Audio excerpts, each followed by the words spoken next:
Hey everyone, welcome back to another quick tutorial.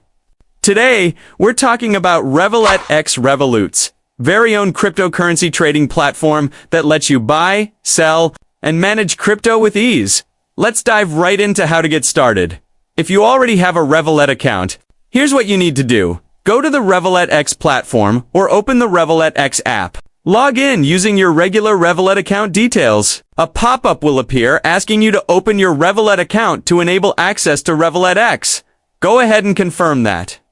Next, you'll need to accept the Revolut X terms and conditions. Then, answer a few quick questions about yourself and the purpose of your account. This helps set up your trading profile. Once that's done, you're all set to start trading crypto with Revolut X.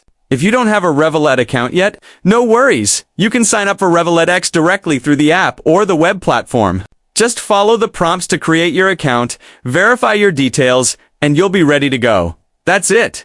You now know how to get started with Revolut X and begin exploring the world of crypto trading. If this helped, don't forget to like, share, and subscribe for more quick fintech guides like this one.